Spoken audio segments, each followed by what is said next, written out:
you, Katie. Congratulations.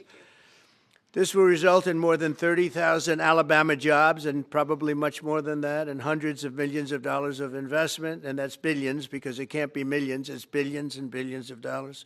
Most importantly, this decision will help America defend and dominate the high frontier, as they call it. I want to thank Secretary Pete Hegseth. He's doing a fantastic job, and Secretary of the Air Force Troy Mink. Troy, thank you very much. Great job you're doing, Troy. This is such a big deal. This is one that everybody wanted to know. What are you doing?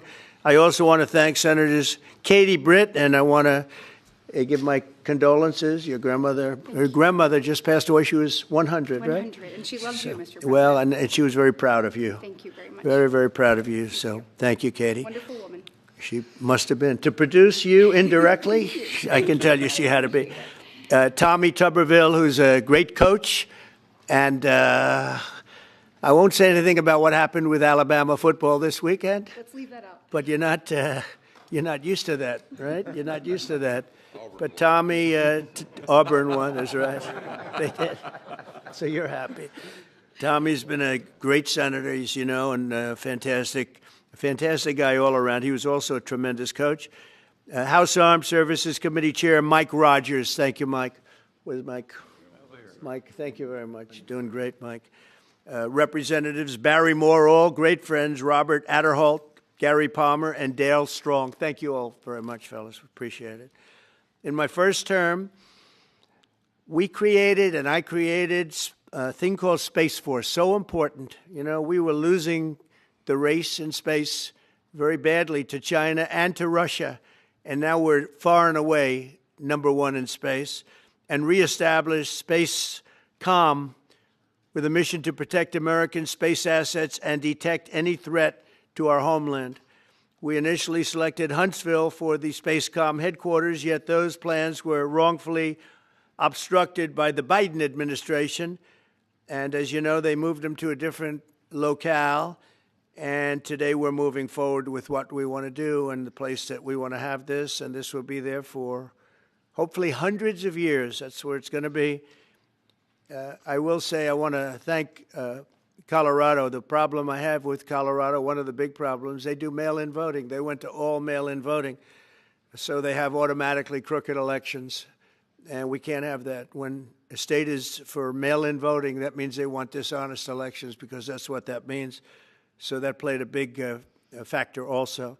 In Huntsville, Space Com will play a key role in building the Golden Dome, as you know. That's going to be a big thing. Everybody wants to be a participant in it. Missile Defense Shield, we're going to be having a Golden Dome that the likes of which nobody's ever seen before, the finest, the best. And by the way, Canada called. They want to be a part of it, and that'll be great. But Canada wants very much to be included in that, and we're going to work something out with them, I hope. It will also ensure that our technological capabilities, of which we're way ahead of anybody else, there's nobody close, remain unmatched long into the future. So I'd like to ask Secretary Hegseth to say a few words. He was very much a part of it. And really, everybody behind me was. Every one of these people would call me and lobby me. I said, Katie, I don't want to talk to you anymore. I know what you want. She said, that's right, sir. That's what I want. And they got their way. So I just want to congratulate. These are really special people. They're politicians in many ways, but they're great patriots, I think even more so than politicians. So they fought very hard to get it, and it's an honor to give it to Huntsville. Pete, say a few words, please. Thank you, Mr. President. As usual, right place, right time, for the right reason. In your first administration, you established the Space Force at a time when we knew we had to be looking to that domain of space.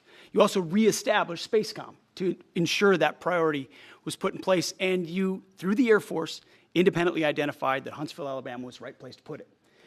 For other reasons, in the next administration under Biden, they decided to move it somewhere else. Well, during that time, the DOD Inspector General, the Government Affairs Office, they did their own assessments, and where did they say SpaceCom should go? Huntsville, Alabama.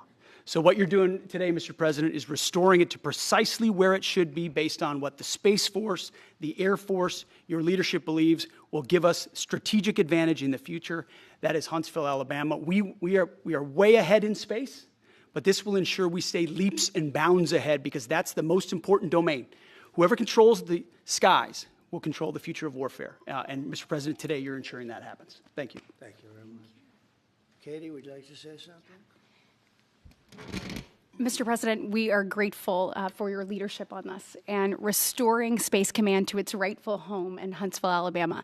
This delegation has worked together, both chambers, both parties, to make sure that Huntsville was the place that Space Command called home. As was mentioned, obviously the Biden administration chose to make this political. What we want to do is put the safety and security of Americans first. We want to make sure that our warfighter is put first, and we want to make sure that America continues to lead. And today, Mr. President, you've allowed that to happen. Thank you. Thank you very much. Tommy, please. Yeah, thank you. Thank you, Mr. President. This is a great day for our country, not just for our state of Alabama. We need help in our military. We need to catch up. And as Secretary has said, we're not behind in space, but we know where we're at, and we need to expound on that. Now, this move will save the taxpayers $480 million.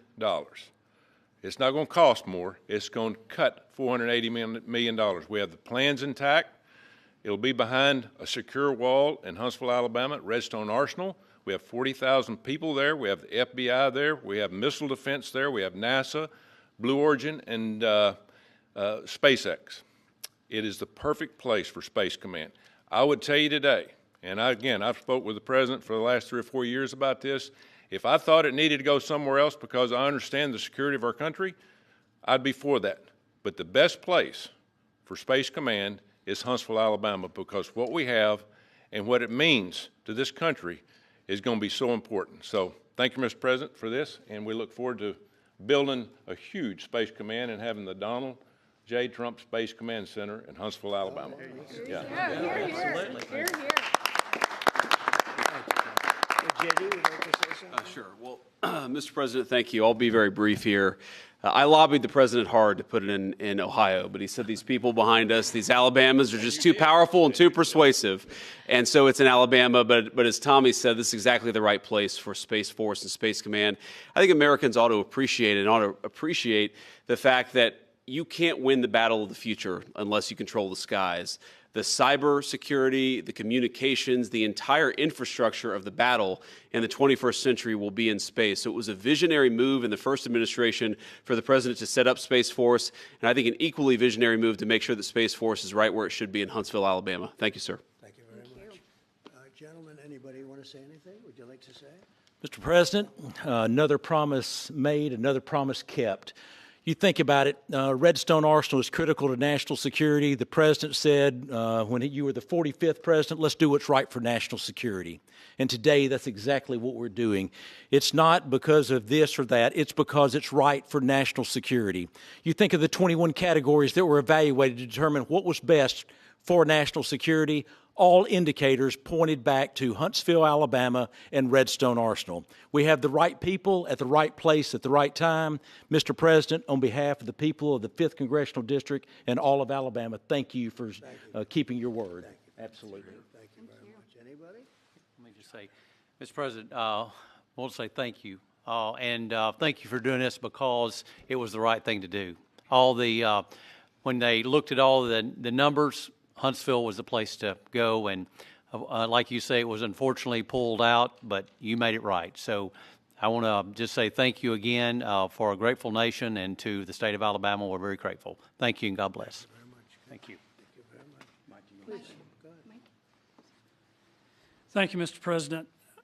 Throughout history, militaries has always understood that whoever could hold the high ground held the advantage. Space is the ultimate high ground. And what we're doing with moving the Space Command to Huntsville is absolutely critical to our maintaining dominance in that sphere. And it goes hand in hand with what we're trying to do with the Golden Dome and missile defense to defend against anyone else who tries to enter that sphere. So thank you, Mr. President. Thank you very much. Please. Go ahead. Thank you, Mr. President. And obviously, national defense is a huge issue. And when you look at the scores, Alabama was #1. And for political reasons, it was moved out of our state. But Mr. President, thank you for making priorities the defense and the warfighter and the safety of this nation. And in the big, beautiful bill, that Golden Dome will be built in Huntsville, Alabama, and we're grateful for that. Thank you. Listen, as chairman of the Armed Services Committee, I care very much about what's most important for our national security. And the President held a nationwide competition to determine where we should have this command. If y'all remember, at the end of that competition, where Alabama came in first, there was a lot of complaints from the other states who did not place well. He said, we'll do it over with new criteria to accommodate your concerns. Alabama came in first in that second competition.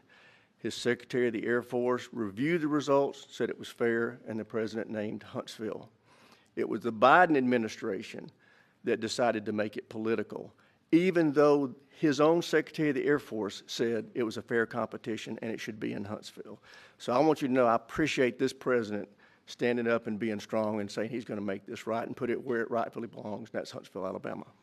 Thank you very much. Good job. So thank you all very much.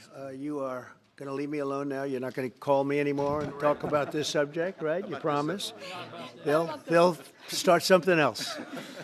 But I just want to congratulate you. It's a very big deal. When you come out and when you leave the room, you'll see that we just, over the last few minutes, literally shot out a boat, a drug-carrying boat, a lot of drugs in that boat.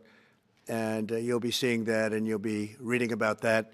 It just happened moments ago, and our great general, head of the Joint Chiefs of Staff, who's been so incredible, including what took place in Iran, knocking out potential nuclear power for a long time to come. I think within a month they would have had it if we didn't do what we did. But he gave us a little bit of a briefing, and you'll see. And there's more where that came from. We have a lot of drugs pouring into our country, coming in for a long time. And we just, these came out of Venezuela and coming out very heavily from Venezuela. A lot of things are coming out of Venezuela. So we took it out, and you'll get to see that after this meeting is over. Do you have any questions, please? Yeah, please. Thank you, Mr. President. Senator Cumberville talked about the cost savings Yeah. associated with his announcement. Can you talk about the strategic benefits by having Space Force Command headquartered in Huntsville? Well, it just works because we have so much else there. And having a central, you could call it a central command, but it really is a command station.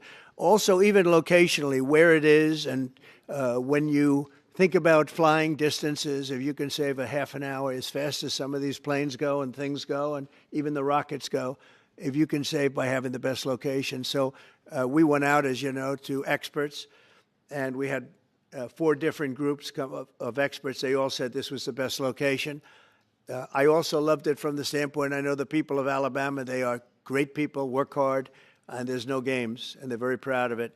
And I would say they fought harder for it than anybody else also. A lot of states, 5 states really wanted it, but they wanted it more. And I kid you not when I say that these people, they spoke to me a lot.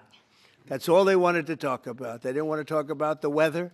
They only wanted to talk about moving to this location, moving to Alabama, Huntsville in particular. So we're honored to do it. They really wanted it badly, and they got it. Peter? President Trump, something completely different, but about a big viral social media trend over the weekend. How did you find out over the weekend that you were dead? You see that? No. People didn't see you for a couple days. 1.3 million user engagements as of Saturday morning about your demise. Really? I didn't see that. You know, I have heard, it's sort of crazy, but last week I did numerous news conferences, all successful. They went very well, like this is going very well. And then I didn't do any for 2 days, and they said, there must be something wrong with him. Biden wouldn't do them for months. You wouldn't see him. And nobody ever said there was ever anything wrong with him, and we know he wasn't in the greatest of shape. No, I heard that. I get reports. Now, you knew I did an interview that lasted for about an hour and a half with somebody, and everybody saw that was on one of your competitors.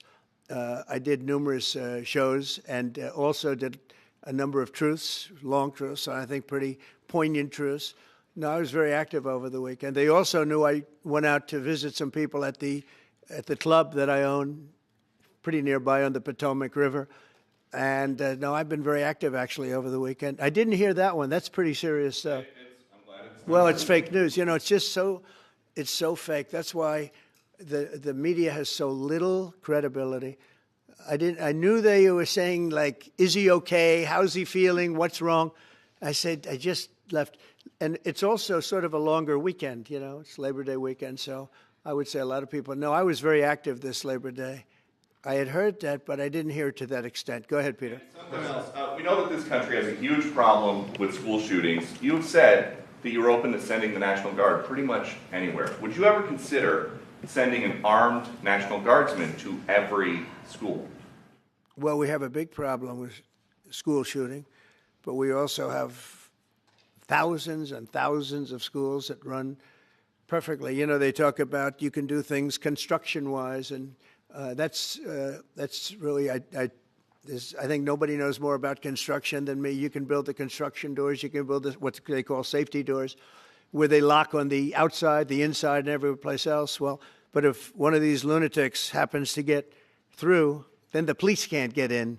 Then they're looking for keys all over the place, and it takes a lot of disadvantages to doing, spending billions and billions of dollars and actually making it safer in some way for some of these lunatics that we're dealing with. But I don't think so. I've thrown out the concept. We have great teachers that love our children. The parents love the children. Teachers love the children too.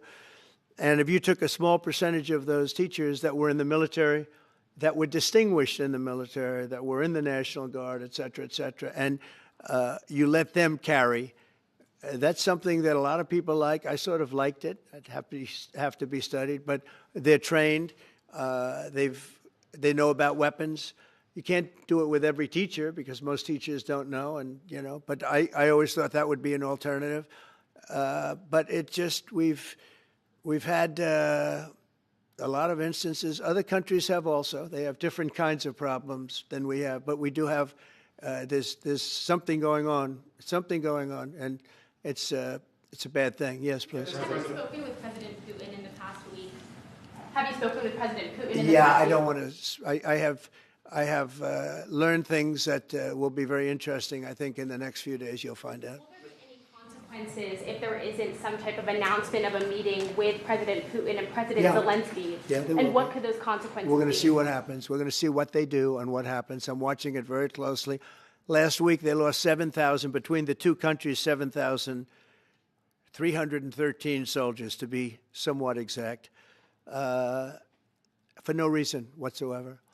And they're Russian and they're Ukrainian, but, they're soldiers. I want to see it end. Yeah. Mr. President, have you decided you're definitely going to send National Guard troops to Chicago? I didn't say when, but the answer is, look, Chicago's very interesting because I watched Pritzker get up and say we don't need help, we're safe. But 2 weeks ago, they had 6 people murdered, and they had 24 people hit by bullets. Last week, as you know, it was 7 people, 24 people hit, and 7 people died.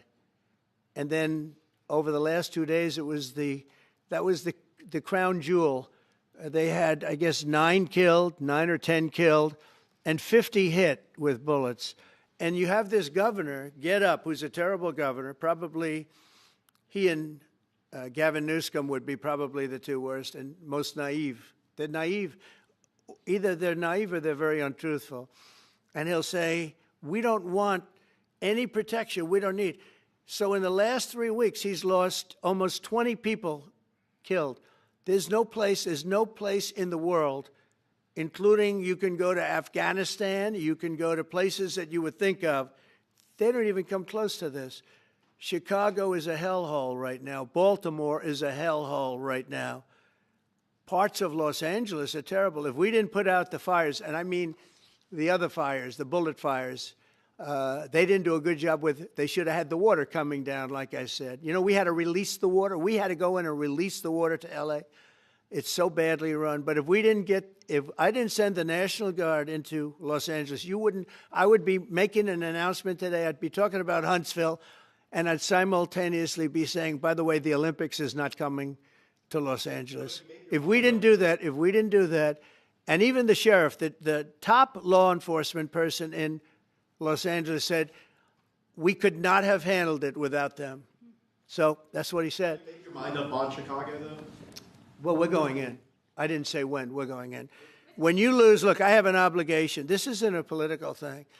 I have an obligation. When we lose, when 20 people are killed over the last 2.5 weeks, and 75 are shot with bullets. So let me tell you a little story about a place called D.C., District of Columbia, right here where we are. It's now a safe zone. We have no crime. It's in such great shape. You can go and actually walk with your children, your wife, your husband. You can walk right down the middle of the street. You're not going to be shot, Peter. You're safe. Everyone likes you anyway. They probably wouldn't do it. But it's so dangerous. And there are people in this audience that you've suffered greatly.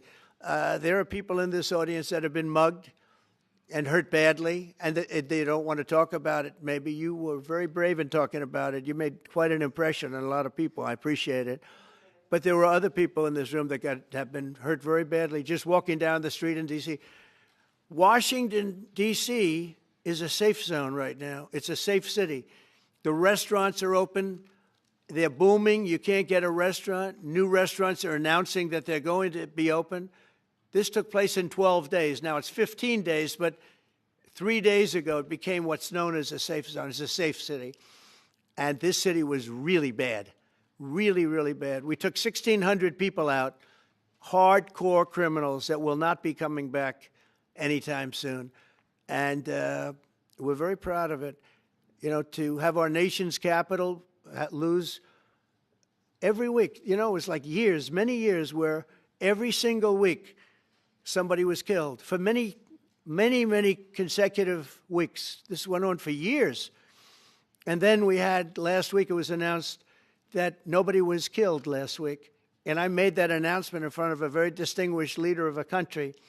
And I'm saying proudly, ladies and gentlemen, nobody was killed in Washington, D.C. this week. He looked at me like, what's that all about? I say, yeah, we have a little bit of a crime problem. And we don't have a crime problem in Washington anymore. And the mayor has been very helpful, and the police commission has been very helpful, and it's been a great team. And I would love to have Governor Pritzker call me. I'd gain respect for him and say, we do have a problem, and we'd love you to send in the troops, because you know what? The people, they have to be protected. I saw today on one of your networks, not a friendly network, except really the opposite, I would say, very unfriendly network. And they interviewed about 12 people on this morning. Most of them were African American, they were black. And they were saying, please, please, please let the president send in. These were people from Chicago. Please, we need help. We need help. We can't walk outside. We're petrified. If the governor of Illinois would call me up, I would love to do it. Now, we're going to do it anyway. We have the right to do it because I have an obligation to protect this country. And that includes Baltimore. I saw where Governor Moore was asking me to take a walk down the street of Baltimore. Well, Baltimore is a very unsafe place. It's rated number 4 in the city, one of the most unsafe places anywhere in the world. But, you know, we took care. This was a beautiful thing that happened in Washington because we showed that it could be done. And this wasn't just sending big, strong guys, and they are big and they are strong. You know, we had a great decision from the Supreme Court that had to do with sort of talent. It had to do with you are put down based on merit. You can hire based on merit. So merit for a soldier or for a policeman is strong, physically fit, having a certain ability, not a person that is woke and got the job through woke, but wasn't strong enough to lift a gun out of the holster, et cetera, et cetera. No, I looked at the police. As you know, last week I went over, we had a meeting there had to be 300 people, and they were all very impressive looking. And when the bad guys see them, they're not going to do a thing. And so I'm very proud of Washington. It serves as a template, and we're going to do it elsewhere. But Chicago is certainly going to be high. I would love to have him call. I would love the governor of Illinois. I'd be honored to take his call. All he has to do is say, sir, we need help. It's out of control. And everyone knows it is. He's not kidding anyone. I would love to have, I would say, Governor Moore call, because I watched him over the weekend trying to explain that Baltimore, what they need is housing. No, they don't need housing. They need to get rid of the criminals. These are hardcore criminals. You know, we took many people off the streets of Washington, D.C. They're hardcore. They're not going to be good. In 10 years, in 20 years, in 2 years, they're going to be criminals. They were born to be criminals, frankly. They were born to be criminals, and they're tough and mean, and they'll cut your throat, and they won't even think about it the next day. They won't even remember that they did it. And we're not going to have those people. Washington, D.C. is now a safe zone. It's a safe place, and you can walk, Katie, you can walk right down the street with, by the way, one of the biggest human beings I've ever seen, which is her husband. He was a football player for like 11 years in the NFL. He's a big person. But big doesn't mean anything when they have guns and when they have knives and everything else that they have, right? But you can walk right down the street, even by yourself, and you're totally safe. Washington, D.C. is a great thing. Yes, ma'am, please. Mr. President, as you're calling on Democratic leaders across the country to work with you on crime, do you see your efforts here in D.C., including, for example, working with Mayor Bowser here as a model for bringing more bipartisanship in matters not only with crime, but also issues that matter to everyday American people's lives? So Mayor Bowser's been great. She could have taken the thing, oh, well, and then after I clean it up, they'll take credit for it. You know what they do is they take credit. Like, we cleaned up Los Angeles. We did a great job there. And it was overwhelming what was going on. And again, the police chief made a statement that we could not have done, there's no way they could handle it. You saw what was happening out there. It was going to be a disaster. We stopped it cold. If we didn't do that, would have been a very sad day. And you know, remember, we have the Olympics, we have the World Cup, we have all these things coming, and we have 250, all of these things coming. But I watched Newsom get up and say he's doing a great, he's not, we're the ones that did it, and that's okay, whatever it takes, but the main thing is but he got up and said, we did it. Well, he didn't want us there, and he's going to need us again because it's starting to form again. I see it. It's starting to form again. You know, we have to maintain. It's like maintenance on an airplane. You can buy it, but you have to maintain it. And if you don't maintain it, a good plane becomes very unsafe very quickly. So it's an honor to do it. A lot of presidents wouldn't do what I'm doing. I don't need this heat. But when I watched television last night and I'm watching the news and I see that 9 people were killed in Chicago and 54 were badly wounded with bullets, I say, that's not this country. We have to do something. And I do say this. I say this very much. I'm not speaking to anybody but them right now. I would love to receive calls from governors and mayors saying they need help. We'll help them. We have a lot of people. We have a great force. We have a great military force. You know, Pete will tell you that when I was running for office, and this was a big headline, I think, you know, probably got me a couple of votes, but you couldn't sign people in the military. Nobody wanted to join the military, the Army, Air Force, the Navy, Marines, Space Force, Coast Guard. We never forget Coast Guard because they've done such a great job. Never. But nobody wanted to join any of them. We were way below what we wanted. Every single one. The closest was the Marines, whatever that is. You'll explain that to me. But the closest was the Marines. But every service was way down, way down. And then I got elected, and our country is the hottest country anywhere in the world right now. Everybody's talking about the USA. They're talking about the job that we're doing. Everybody. We have the best economy. We have a very, very important decision being made by the Supreme Court because our country is the richest, the strongest, the most powerful. But if for some reason some liberal court, I'm talking about the court that just ruled, where even an Obama judge voted in favor of us, which I gave him a compliment yesterday, as you know. I said that took great courage. But it's a liberal court, and it's going up to the Supreme Court, who I think have been incredible people. I think they've made very wise decisions. But the tariff question, because without the tariffs, this country is in serious, serious trouble. We've taken in almost $17 trillion of investment is coming in. Most of it is coming because of tariffs. And if for some reason somebody wanted to be politically correct, I actually think it's unpolitically correct. I think politically correct is to approve it. because there's nothing so popular as what's happened to our country. Our country is doing so well.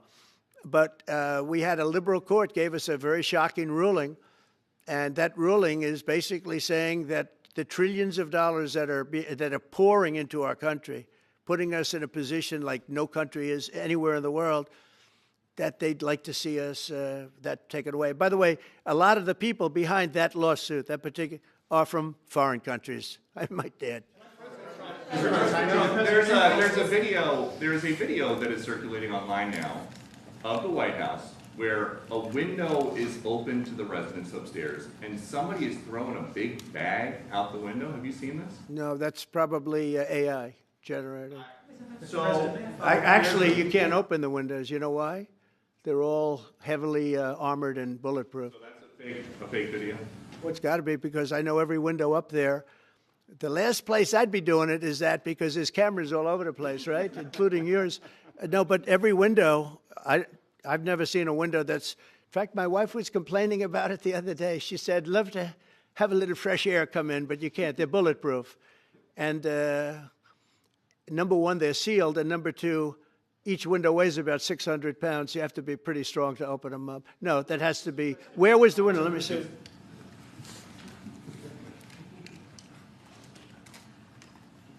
Maybe from the renovations? Which is the window? It looks like this is on the 15th Street side, I think. Yeah. So right here. Yeah, those windows are sealed. Those windows are they're all sealed. You can't open them. It's the kind of thing they do. And one of the problems we have with AI, it's both good and bad. If something happens really bad, just blame AI. But also they create things, you know. It works both ways. If something happens that's really bad, maybe I'll have to just blame AI. But there's truth to it, because I see so many phony things. I saw something as I was growing up, from the time I was a baby till now. I said, who did that? It was AI generated. So it's a little bit scary, to be honest with you. But those windows are all very heavily sealed. Thank you, Mr. President. I want to follow up with what you were saying regarding that federal appellate court that ruled against you and your administration as it relates to your ability. Well, they ruled against our country, the court, and they ruled against us before. It's a very liberal court. You called it highly partisan in your Well, it social certainly media is. It certainly and is. in fact, it was along ideological lines, 7-4. Well, except that we actually got one of the Obama judges that was appointed by President Obama voted in favor of the tariffs, because he felt it was imperative for our country to thrive and survive even.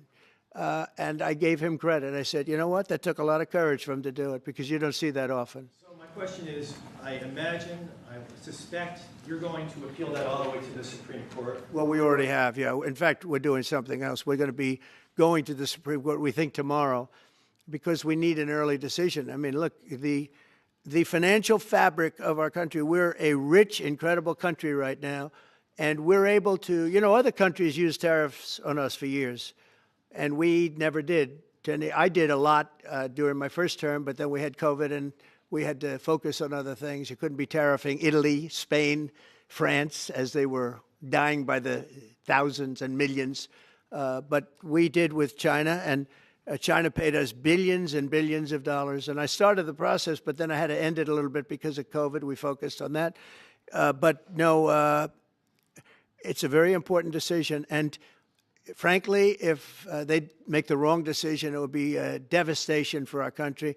We've taken in trillions of dollars, and by the way, all these countries signed agreements. As an example, they're all happy, everybody's happy, but some whack job put in a lawsuit. It went before a very liberal court, and the liberal court ruled, it was 11, they ruled 7-4. With one of the most liberal of them all voting in our favor, because they're patriots. I think I give tremendous credit to that judge. And now it's going to the Supreme Court. Now we're going to be asking for early admittance. We're going tomorrow, and we're going to ask for an expedited ruling, because you know, when you look at the stock market's down today, the stock market's down because of that. Because the stock market needs the tariffs. They want the tariffs. If you look at AI, all of those, you know, all of that money that's going to be invested, trillions and trillions of dollars, the biggest thing bigger than the internet, I suspect. It's the internet plus 3 or 4 other things combined. We are leading very substantially with AI. We're leading because of tariffs. We're leading because of talent, and this is where they'd like to be. But without the tariffs, we wouldn't have a chance because we wouldn't be able to protect those investments of the companies coming in. So if you took away tariffs, we could end up being a third world country. That's how big the ruling. So we're asking for an expedited ruling. As a backstop to that, President, you have a Republican-controlled Congress. You control the House. You control the Senate. Yeah, but we don't have 60 votes. We don't have 60 votes. I'd love to do that. Oh, if we had 60 senators, if we got the 60 votes, we would get them. But we need 60 votes, and we need, a certain number in the House. I think we'd get, I don't know, we have about 5 of them here. Would everybody agree with me on tariffs? Without tariffs, we're a different country. We have taken in so much money. And here's the thing. We signed a deal with Japan. They're paying us hundreds of billions of dollars. We signed a deal with South Korea. We signed a deal with the European Union. We signed a deal with Europe. And those countries are paying us $950 billion. And they're happy about it. They're okay. As one of them said, it's amazing that we got away with it so long. One of my friends, a leader of one of the countries, and they're fine with it. They all signed. If that ruling ever went against us, I guess we'd have to give back hundreds of billions.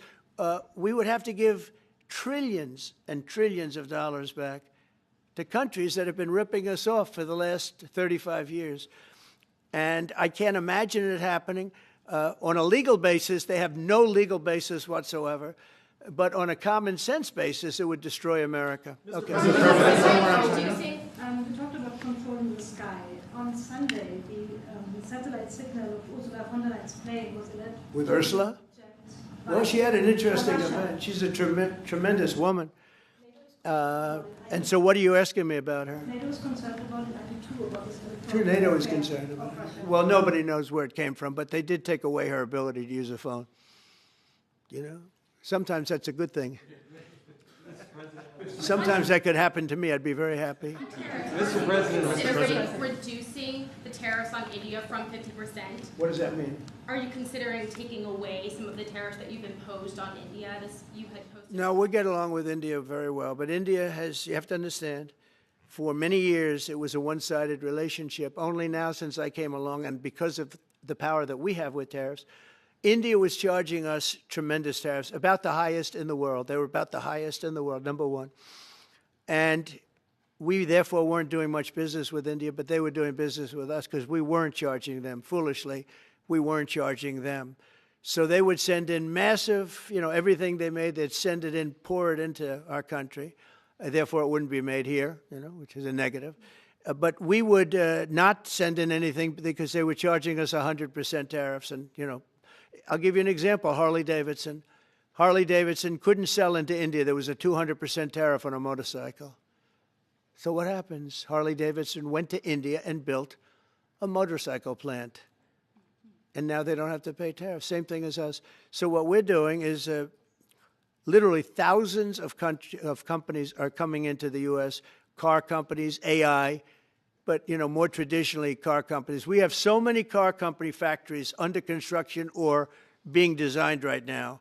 And they're coming from China, they're coming from Mexico, I must tell you, and they're coming from Canada, a lot of them coming from Canada. But they're coming into our country because they want to build here. And they want to build here for 2 reasons. Number one, they'd like to be here. And number 2, the tariffs are protecting them. And number 3, they want to avoid paying tariffs. When they build their cars here, they don't have any tariffs to pay. When you build here, you don't have any tariffs. Mr. President, go ahead, in light of the Minnesota shooting last week, the Department of Homeland Security is now awarding more than $100 million to hundreds of faith organizations across the country to help them ramp up security.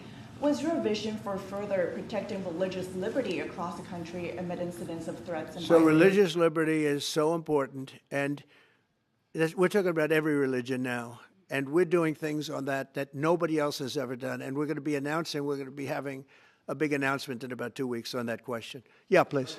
On Space Command, sir, are you concerned that people may not be willing to relocate from Colorado to Alabama? No, I'm not worried. It will get somebody else.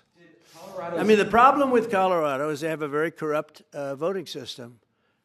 Look, I have so many friends in Colorado. Anytime you have mail-in voting, you have corrupt elections. Very simple. It's very simple. Even Jimmy Carter said it with his commission. They set up a commission with him and Scoop Jackson and some people, highly regarded people. And they said the finding was, if you have mail-in voting, you will have corrupt elections. Well, your radical left governor decided that he was going to have all mail-in voting in Colorado. Once you have all mail-in voting, and for whatever reason, the Democrats cheat.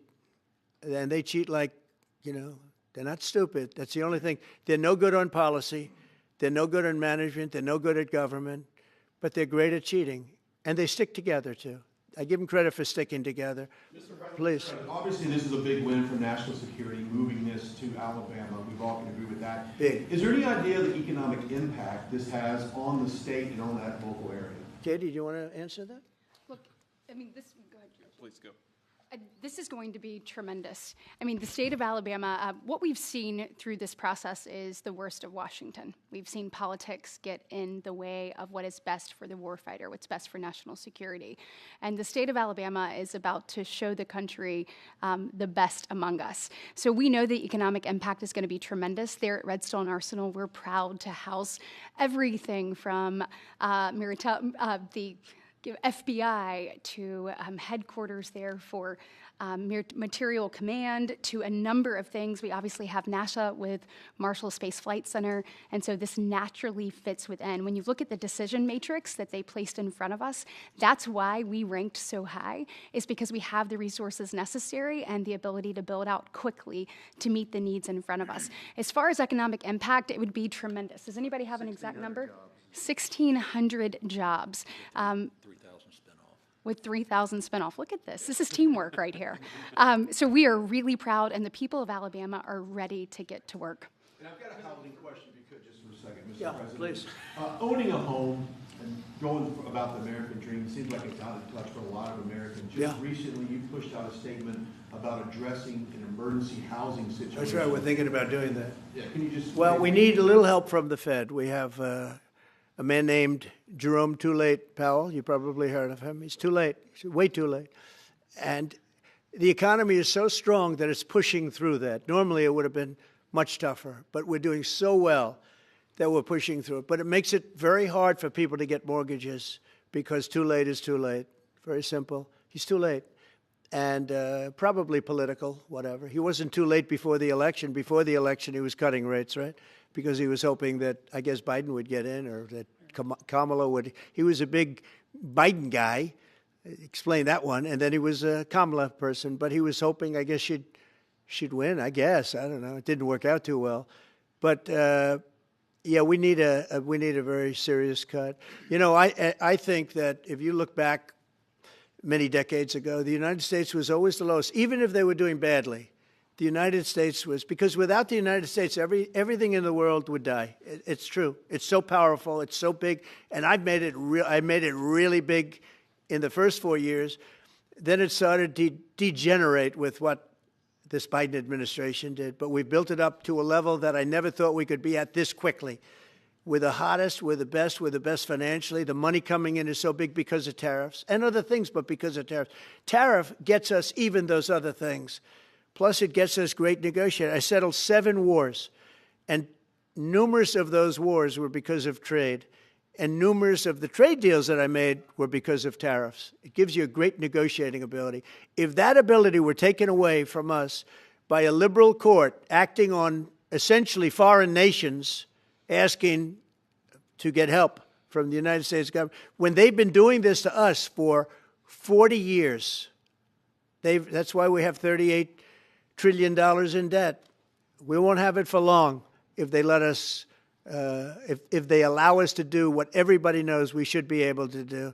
Yeah, please. Mr. President, another Biden-era action that you're now reversing is that you signed a deal last week to make federal buildings adopt and embrace classical architecture styles again. Can you talk to us about why you do that, and also what's your vision? Well, we want to see beautiful buildings. Now, you know, it's in the eye of the beholder. I've seen architectural reviews over the years. I'm an expert at it. I've gotten a lot of great reviews.